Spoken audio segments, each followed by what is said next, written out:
All right, ladies and gentlemen, thank you all for tuning in. This is your boy Jerm, and to the ladies and gentlemen, the boys and girls, the misters and the ladies, thank you all for tuning in. Make sure you like, follow, subscribe, do whatever you do so that you stay up to date on our content. But without further ado, this is Kinetic Aesthetic, and this is your weekly edition of Sports Talk. Now, on this week's edition, we have a couple of stories that I wanted to talk to you all about. Number one, we got Caleb Williams, the Chicago Bears franchise quarterback. I've been feeling like he's been moving a little bit weird, doing a little bit too much, and I want to talk to you all about that and the latest news revolving around him. I've got Tiger Woods and the fallout of his arrest and what's going on with my boy Tiger. We've got the Fighting Illini making their way to their first Final Four appearance since 2005, which is big for the state. And to top it all off, two new franchises are potentially going to be added to the NBA. One of them is a long time coming, and the other is just the latest example of how gambling has infiltrated every sector of our lives. But without further ado, I'm going to step aside so that we can get more into the content and the stories themselves. So, like I said before, go ahead and get yourself some food, get yourself some drink, pop a squat, prop your feet up, because it is now time for Sports Talk and Kinetic Aesthetic to come right at you. Leading things off, I want to have a little discussion about the NBA and its Board of Governors unanimously approving a vote, just a vote, that is going to potentially open up new bids on two new franchises that are going to be added to the league's team list. One of them is going to be in Las Vegas. I don't know how to feel about that. I'll get to in just one short second. And the other is going to be the return, most likely, of the Supersonics to Seattle. Now, as I touched on just a little second ago, Las Vegas is definitely going to be getting one of those teams. And I don't know about y'all, but I just don't like the idea. I understand that Las Vegas is one of those cities with everything it has going on, with the lights, the glamour, and all the money that is associated with it. If you're a sports franchise or a sports league, you want to have a team there, you think that you want a piece of that pie. My thoughts and feelings, and I haven't really put too much research into it, I just don't know if Vegas has enough passionate, diehard fans that they're going to be able to really turn a profit with multiple big league franchises there. I look at the Raiders and I look at how they do. I don't believe that they ever really have a home field advantage in their arena. I think a big part of that plays into not just the Raiders not being good in the past couple of years, but also Las Vegas in general just not being a town that has dedicated sports fans. You know, Sin City is where you're going to party, where you're going to enjoy some gambling. Prostitution's free, so you're going there for a lot of debauchery, but I don't know that you're going there to enjoy or just think about a sports team. That can change. I know the Las Vegas Knights, the MLH team that's there, they got a lot of, love and support. But I believe there was a lot of different factors that played into that, and I don't know if that is going to be something you can replicate with another franchise, especially from a whole different league. I would love to be wrong. I am not going to say that it's impossible to have some success out there, but I just don't see Las Vegas as a viable place to have multiple big franchises for sports. Not only that, on the business side, what really irks me and what really makes me give second thought to this being a good idea is just the idea of putting all of these young people, these young men, women, in terms of any women's leagues that are going to be playing out there, just throwing all of that into Vegas, throwing all of these young people, especially in the NBA where you can have players coming in as young as 19 and shit like that. You are throwing them out into Sin City that has all of the temptation and temptation devices that I discussed earlier. And I just don't think it's a recipe for success. I don't think it's something that you should expect to go over too well. We've gotten a little glimpse of that with Henry Ruggs. And I think that it would just get a lot worse because the NFL, I know they at least come in at least a little older than 19. There's no junior that's a 19-year-old in college. So you at least have a couple more years. And you know what, now that I'm thinking about it, the NIL would make it a bit different because they're going to come in already having some type of exposure to money. They're a big name player. But I still just don't like it. I don't like the idea of throwing them into that type of environment and temptation when they're that young and their brain is still growing. And especially NBA where motherfuckers can just be running through their money and spending in a whole bunch of dumb shit. drugs, thoughts, cars included. I don't know if it's something that I would want for a young guy to be coming into the league. It's definitely a city that I wouldn't want to be in. But that is Las Vegas. I don't want to focus on them too much. I know they're going to get a team, but the real story has to be the Supersonics coming back to Seattle. After they left in 2008, after being there since 1967, back when that shit was still in the ABA, the Supersonics were missed. It was notable. It was weird. As somebody who grew up, before 2005, I would definitely say I was a little more into the NBA compared to the NFL. The Supersonics were one of those iconic teams that you think of and you just associate with the league. When I think of the league, I'm thinking of the Bulls, the Celtics, the Lakers. I'm trying to think. I would say the Supersonics are probably number 4 for me, and just I don't know what it was. It was just that iconic logo, the colors, that green. Gary Payton was just an iconic player to me. I don't know. I've always loved my point guards. So I was always heavy into them and just a big fan of what they had going on. So it was definitely noticed when they left. And I don't mean to hate on OKC. Those fans deserve to have a team. It's not their fault that a franchise left. That's good. That's more so a big fuck you to the businessmen and all those types that were involved. But it is going to be so good for OKC to finally be able to not even have that hanging over their head. They can just be the Oklahoma City Thunder. And they already don't acknowledge the Supersonics history as part of their own. So it's going to be great for the Sonics to it's just like they took a 20-year leave. Other than that, though, I don't know how the logistics of it are going to work. I believe that they should be able to just use Climate Pledge Arena. It got renovated not too long ago. And in addition to that, they're going to be able to just move them right in. I believe they'll probably have to build a new stadium if the people who own Climate Pledge, because don't end up getting that ownership bid for the Seattle team. But I believe they will. I believe they've done at least a decent enough job with Climate Pledge and with the Kraken. Seattle loves their fucking Kraken, so they've done a good job of building that type of community relationship. But at the same time, it has to be said, Seattle's just that type of city. You look at how much they love the Mariners, you look at how much they love the Seahawks. Seattle is one of those cities that, and people don't really associate Seattle like that when I think with this type of love. I don't know if it's just because they're a West Coast city where, people assume surfer shit and, more other type of stuff associates this West Coast culture. When you think of diehard sports fans, you're usually thinking of cities like Pittsburgh. You're thinking of Chicago. You're thinking of the South. But Seattle is definitely one of the most diehard cities in the country. So this is just going to be big for them. I don't think they'll have any problem getting season tickets sold or things like that. The biggest issue might just be how long it takes for them to become a winner again, but that'll work itself out. In the NBA, you just have to be smart with your money, sign some good players, and do things like that. And I think that they'll be fine in the end. But like I said, this is big. This is big for the league. This is big for everybody because Seattle getting the Supersonics back is just righting a wrong that should have never happened in the first place. Tiger. Where do I begin with this one? So we have to talk about Tiger Woods and everything that happened to him on Friday. To give y'all some type of background, to give y'all some type of context on this, Tiger Woods was driving in his Land Rover on Friday. He ended up trying to overtake somebody. I think it was just a pickup truck that was pulling something. He ends up flipping his shit completely over. Very bad car wreck. He ended up having to crawl out of that shit, and that's already bad enough. You don't want anybody to have a car crash. I'm actually going to just say right now, I'm happy that he's okay after all this. I know he probably still has some injuries, but all in all, if you still are alive, then you're blessed.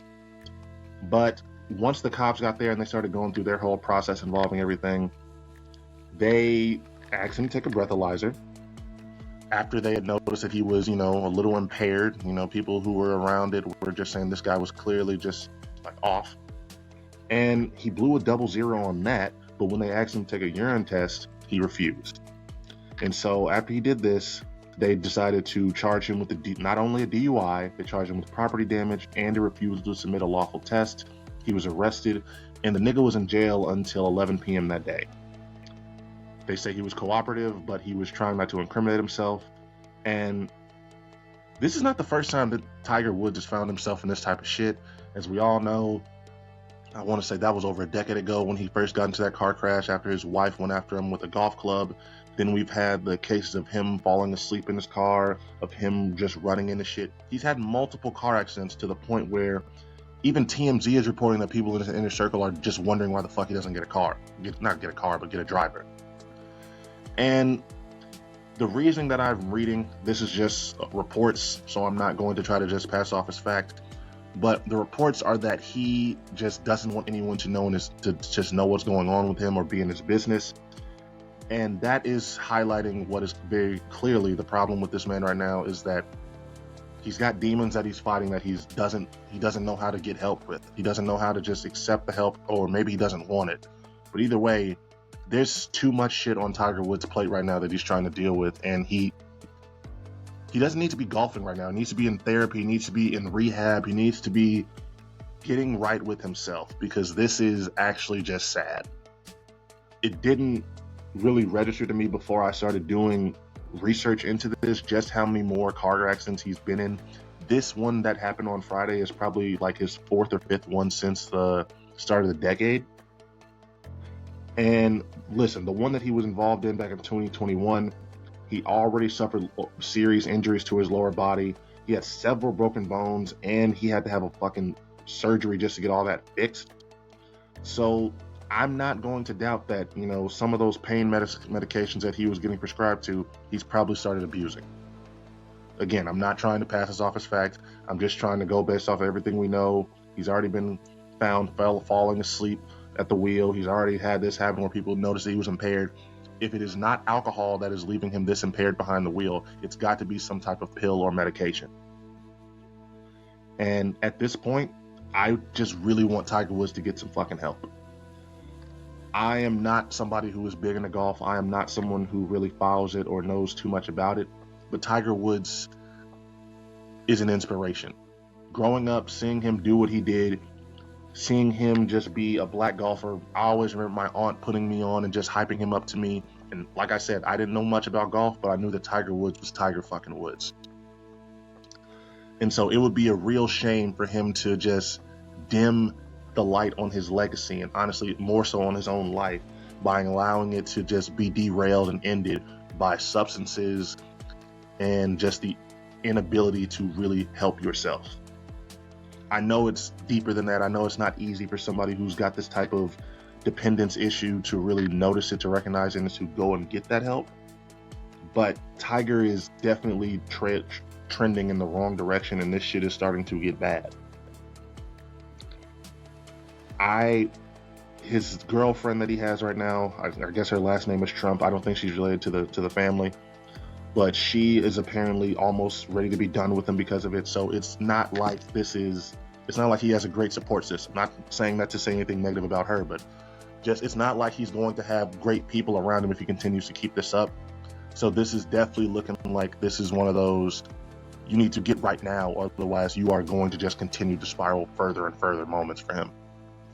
So above all else, I want Tiger Woods to get healthy. I want him to step away from golf if he has to, but above all else, get yourself some help, get clean, let go of the ego and the pride that makes you feel like you don't want a driver, because whether it be you not wanting someone in your business, whether it be you wanting to deal with these demons, you have to go and do something that's going to help yourself before you alienate all the people that you really love and care about. And above all else, you have to do this so you can save your own life. That's all I got to say about Tiger Woods, though. Seriously, Tiger, go get some fucking help. Stop crashing cars. Stop doing drugs. All right, everybody. It is now time that we have to give some recognition and some respect to the Fighting Illini out of my home state of Illinois for advancing to the Final Four. After an Elite Eight matchup against Iowa where they beat their ass 79-59, they are heading to their first Final Four since 2005 when they made it all the way to the national championship. They ended up losing to North Carolina, but Darren Williams took them as far as he could. Shout out to him. And now they are just 2 games away from a national championship. This is big for the state. This is big for me personally. because I'm sorry, I love my Illinois sports teams. I love the Fire, I love the Blackhawks, I love the White Sox, even though I'm a Cubs fan. And y'all already know I love my fucking Bears and Bulls. So big shout out to them. And I just want to make sure that I go and highlight as much as I can about this team and the great job that they've done. First off, I got to give Brad Underwood, the head coach, just amazing job he's done. You know, he's been at this shit for about 40 damn years. It takes a long time to try to get to this spot for a lot of people, and a lot of coaches coach this long and never get there. So all the respect and the credit in the world to him. And I have to give a big shout out to whoever it was that thought to recruit all these Eastern European motherfuckers, you know, these Serbians. We got twins on the team, Tomislav and Zarp, and I'm going to mispronounce some names, so forgive me. And Zalvimir Ivic. And then you got David Merkovic. Again, I'm mispronouncing this shit, but these guys have been a big part of the rotation. They've been making moves, they've been making plays, and that's a big part of the reason why this team has gotten as far as they have. The main reason, though, and the thing that's made the biggest difference from the research I've done, I have to give it to Keaton Wagler. This nigga has been a problem. They moved him from shooting guard over to point guard. The man hasn't had less than double digits ever in every game they've played since. And that is a huge, just big part of why they are where they're at. They had their first matchup, and they've been dominating in the tournament, if we're being honest. They've had every single one of their matchups, they've won by at least 10 points. They beat BCU. They beat BCU, what they beat them by? 76-55. They beat Penn by 105-70, and then they beat Houston by 65-55. So the team has been rolling off on all cylinders. They've been doing a lot of good shit. Right now, they are at a point where I think they can do it. I believe that this should be a championship win for them. UConn is not going to be easy, and whoever comes out of Michigan against Arizona is not going to be easy either, but I'm all in on them. I think they can do it. I think they have the right chemistry, and they're just playing like a team. And if Keaton Wagler keeps this up, this man is definitely going to be a lottery pick. I'm not really huge on bracketology, so I can't even say that I had any idea on if they could get this far, but you got to love it for Illinois. You have to love it for the Midwest, and yeah, shout out them fighting Illini. Shout out Keaton Wagler. I got nothing but love for all those players. Okay, so last but not least, I want to have a little discussion about Caleb Williams and some of the recent headlines that he has been found in. Now, over this past week, Caleb made a move to trademark his nickname Iceman that it was given to him over this past season for all of his late game heroics. Caleb was out there doing shit that you really just don't see other quarterbacks do, and he was just showing a level of clutch that you really just don't find. So he earned the nickname. He has definitely been the Iceman for the Chicago Bears, but the problem with him trying to trademark that is that there is a former basketball player who had earned that nickname, and honestly, he had been more associated with that Iceman moniker than I had ever even really recognized or come to know. For those of you who are younger, on the younger side like me, who don't know who I'm referring to, I, of course, am speaking about George Gervin, who spent a whole bunch of years with the San Antonio Spurs being an amazing basketball player. And I really cannot say it enough. This man was out here, and he played during the 70s and 80s, but this man was a 12-time All-Star selection, 9-time All-NBA ABA selection. He averaged at least 20 points in 11 seasons while he was with the Spurs. He had the scoring title 4 separate times. Only motherfuckers who have done it more are Wilt Chamberlain and Michael Jordan. The only other person who's got more points in the San Antonio Spurs history is Tim Duncan, and that should tell you something.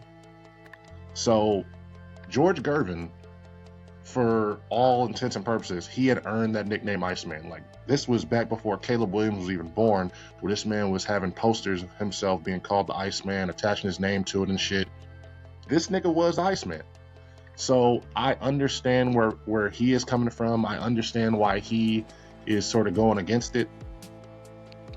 My take and what I hope is going to be the end result of all this is that Caleb is going to find a way to honor this man, to somehow give him credit and respect, because and I know he probably doesn't care. He definitely doesn't care if he was getting into Skip Bayless about this, and that's really what gave this attention, was Skip Bayless coming out and trying to talk shit about him being called the Iceman when it was supposed to be Gervin's nickname. Skip Bayless is a huge Spurs fan, so it makes sense that he would be the one to bring this up. Caleb definitely did not give a fuck. He came back and went at Skip, not too hard, but he just made it clear that he's gonna go forward with this anyway. And I get where Caleb is coming from, and I get especially how he would sort of feel the way he make that statement, considering it was Skip Bayless, and we all know how Skip Bayless is. But you have to find a way to respect your elders. I'm very big on, appreciating history and appreciating the shit that comes before you. And Iceman, I'm not saying that he shouldn't still make that his nickname. He's definitely earned the nickname for this generation to be the Iceman of the sports world. But at a certain point, you have to make sure that you are just not doing too much and not getting too big for your britches. What really also concerns me, and this is not even related to the Iceman stuff, he's been doing a lot. He's been out there. He's been putting his face out there, making himself known. He's out there appearing in music videos with Yeet. So he's not afraid to, be out in the public eye and to do stuff that's going to raise his profile. As a Bears fan and as somebody who has only had one franchise quarterback in my lifetime, what scares me is that this could potentially become bigger, or he'll put more attention onto shit like this in his brand instead of putting the work in. And I highly doubt that. I'm like 99% sure that's not going to be the case. Caleb has shown that he's one of one so far in his time in Chicago. But at the same time, don't be too focused on trying to worry about the nickname yet. You had a really good season. But that's just it. You had a really good season, not seasons. So if I'm just giving my honest opinion, I want Caleb to not put too much focus and stock into this. You know what? If George Gervin wants to fight you on this, if he doesn't want to give up the Iceman nickname, that's fine. You know what? All you got to do is go out there, do what you did again last year, and then next thing you know, motherfuckers it's not gonna be a debate. You're gonna earn that nickname, and even he's gonna have to hand it over. So, all in all, I either want him to find a way to honor this man and work together with him, or I want him to just shut him up with his play. I don't want him to be getting too involved in legal battles. I don't want him to be too involved in the public eye. I don't think that he has, and this is again, I know he's had a really great season. He's done stuff that nobody else has done. But I don't think that he has earned that to where I want him to almost become more of a celebrity than he is a football player right now. I still think there's work to be done. I still think the team is some pieces away. It's not like we just became unequivocally better over the offseason. So as long as he is making sure that he is putting his focus into the game, into everything else that goes along with that, instead of all of the celebrity, the nickname, and worrying about this type of shit, I'll be fine. But hey, George Gervin definitely earned that Iceman nickname, so you got to find a way to work with him, Caleb. You can't you got to respect your elders. All right, everybody, this has been Kinetic Aesthetic, and this has been your boy Jerm. I appreciate you all for tuning in and checking us out. Make sure, if you haven't already, that you like, follow, subscribe, and do whatever you have to do so that you are up to date on all of our drops and that you are notified whenever we release something. But aside from that, I just want you all to continue to drink a lot of water, continue to be good people, tell your friends and family that you love them, and above all else, just continue to be the best version of yourself possible. This has been Kinetic Aesthetic. I am your host, Jerm, and y'all just continue to be the best version of yourselves. Like I said, I'm out.